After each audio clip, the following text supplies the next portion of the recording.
All right, I'm building this. It's from Wave Corporation. It's from the Maschinen Krieger universe. I don't know. I looked it up using all the robot murderers of death, the AIs, and Googled it, and some places told me it's Archelon, and some places told me it's Archelon. I'm sure that I will get comments down below in this video that tell me both are wrong and both are right. So, whatever. My understanding is that this has its roots in a Greek word, which means like ruler turtle or king turtle or whatever. So, for the rest of this video, I'm calling this thing the turtle. Now, the turtle, as I understand in the lore, and again, I'm probably wrong, so feel free to comment down below and tell me how wrong I am. But haven't had enough coffee this morning. This was kind of the bridge between the AFS, the armored fighting suit, and the super armored fighting suit, SAFS. So if you're familiar with Maschinen Krieger, the legs and the arms pretty much look like an AFS, and then they just added this turtle top to the suit, built it up a little bit, changed the profile, and then they got this thingy.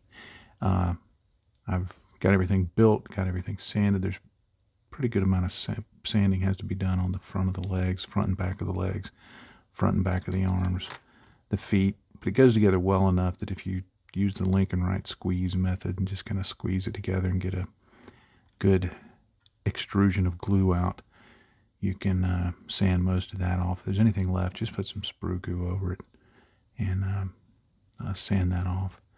And I went over both raised and recessed panels and put some tape on them because I don't want any texturing on those, so I'm going to leave those clean. And the reason I don't want texturing on them is for my own reasons. I don't know if it's lore. I don't care. I want to do it that way because I think it'll look cool that way. That's why I've taped those over. And so the next thing I'll do is texture most of the model. I'm not going to texture the forward part of the gun arm, and again, for the reasons. And I'm not sure if I want to texture this part. I don't understand what those little lines are for, other than to keep it from being flat and boring looking. But we'll see. We'll see what I do with that. And I left this little engine piece separate so that I can weather it differently, and it slides in. If you're wondering if it'll fit in, yeah, if you try and put it in from the top, it won't go, but if you just lower it down a little bit and slide it in, it fits perfect. So got that going for me, which is nice. So anyway, on to the texturing. Now I'll use some Mr. Surfacer 500 and an old beat up brush. I'm just going to add some texture to the surface of the model.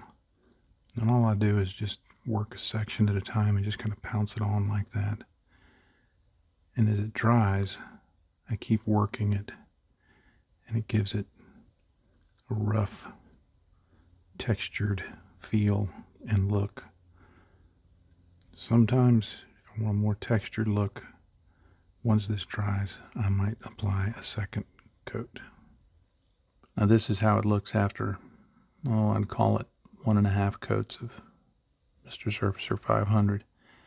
And sometimes I leave it like this. Sometimes I add more because I want the texture to be heavier.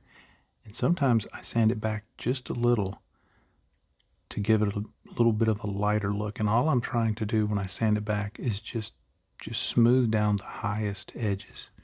So I'm going to get this 600 grit sanding stick, and I'm just going to do a few passes on it like that. And it's hard to, on the camera, it's hard to tell the difference. I can see it here. I'm just going to go around and do that. Just smooth it back just a little. And that'll also take care of any of those larger bubble areas, like right there on that upper portion of the heel. I don't know if the difference will come through, but I just like that slightly, it gives it just a slightly textured, slightly dimply look.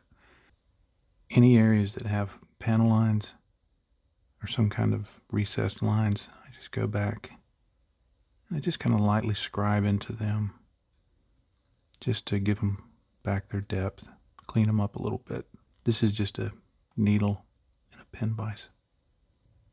And once I've got it sanded down on any part and the parts and the panel lines rescribed, I just go in and I pull off the masking tape. Now when I prime it and paint it, there'll be areas of texture, but these panels will be smooth. Why? I don't know, just because I decided to do it. Alright, I primed the model with Badger Stynlrez red-brown primer. I did not thin it at all. Zero, zilch, nada. 18 to 20 psi. I used a 0.3 nozzle in my airbrush, but it'll work with a 0.4, a 0.5, a 0.7, whatever you want. And I just blasted it on in one coat. Alright, for paints, I'm using 5 parts RLM 02. This is light gray-green from Vallejo Model Air, and 2 parts sky gray from Vallejo Model Color. And then I thinned it with 2 parts water. For applying the paints, I'm going to use this large dry brush from Rosemary & Co., but any dry brush will do.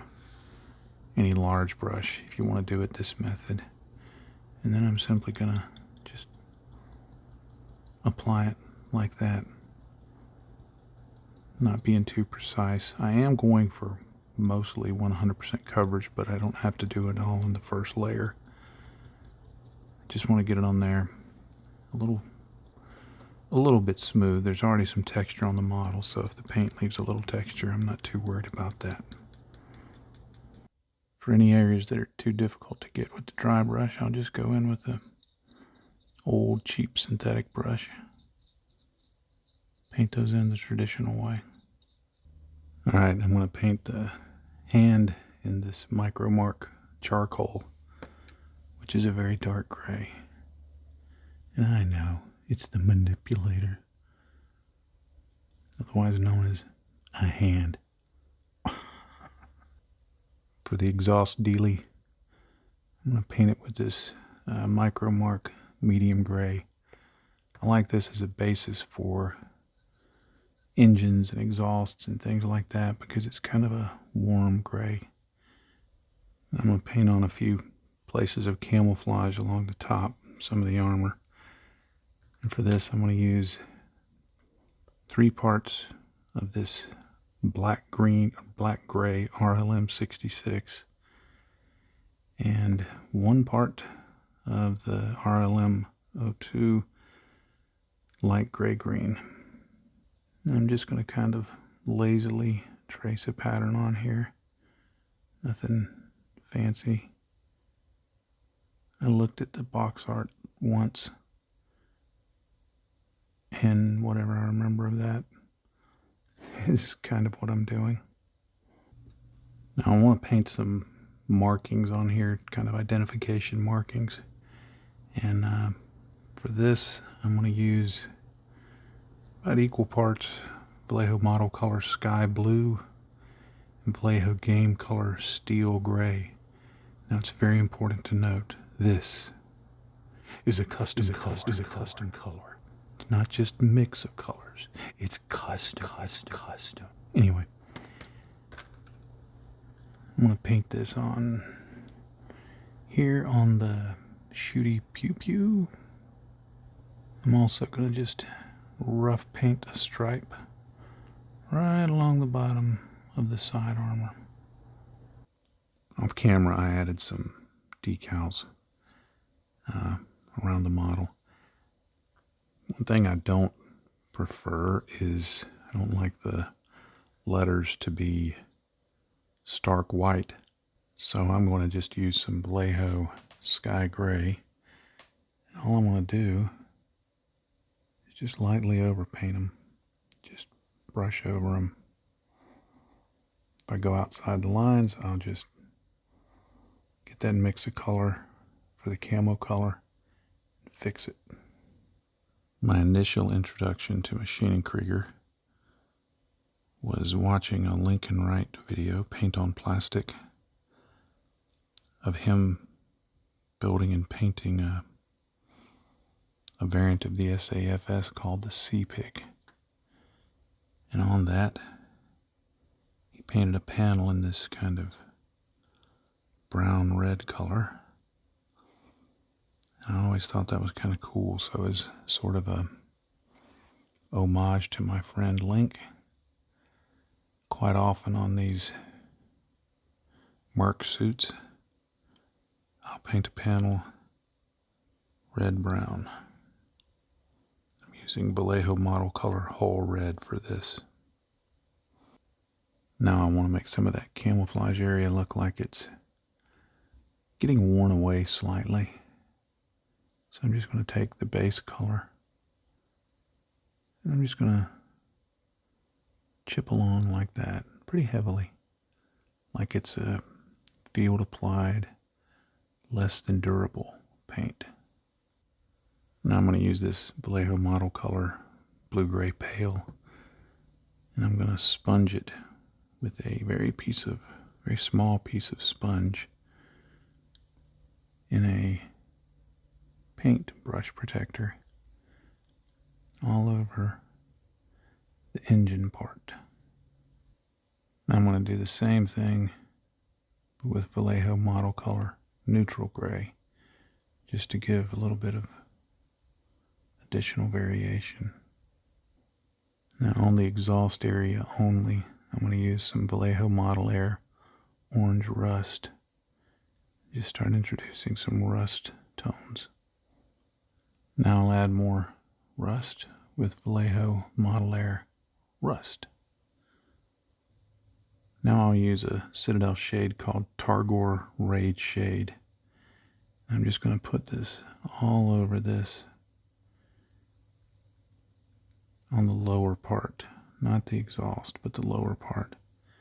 Just gives it a darker, slightly burnt, slightly oily, just different look. I like it for engine parts. Now on the exhaust itself, I'm going to use another Citadel shade called Fuegan Orange. I've loaded up my brush and I'm just going to spread this brush full around on the whole thing. Now to make the panel lines look just a little more distinct, I'm going to use some Citadel Agrax Earth Shade. And I'm just going to go in just on the panel lines, the features. I'm not going to cover everything in it. But I'm going to do this on both the lower engine part and the exhaust.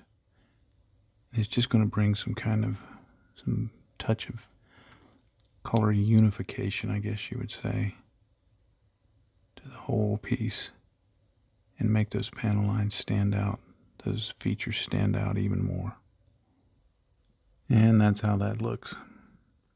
I'll give it a matte coat and it'll flatten everything out and kind of blend it all together. I did the same stuff on the back here for his air conditioning unit. It's still drying. Now on the manipulator, otherwise known as the hand, here, I'm just going to paint in a few features with neutral gray, just to kind of give some distinction. Now I want to give the manipulator a good dry brush of Vallejo Sky Gray. I'm going to do it slowly and build it up, but I'm going to give it a pretty heavy coat.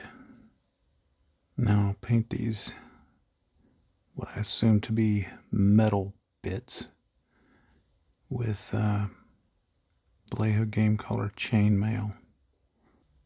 I want to go over the whole thing in Vallejo game color black wash. I just thinned it down just a little, not too much with water. Alright, it's still drying, but you can see how that looks. Matted it out a little bit. I may go back in and do a few highlights just to help the details stand out, but for now, that'll do. Well, I think I've got as far as I'm going to go on this video. I'll save all the rest of the stuff to part 2. I know it's not a natural breaking point, but I've got some things to do. Don't have time to spend on this for a little while, so it's a reasonable breaking point. Plus, this is a shorter video, and it's going to confuse the algorithm, which I just find kind of funny. So, anyway, thanks for watching, and like I said, I'll complete this in part 2. You know the deal. If you're not having fun, you're doing it wrong. Happy day to you, friends. Bye-bye.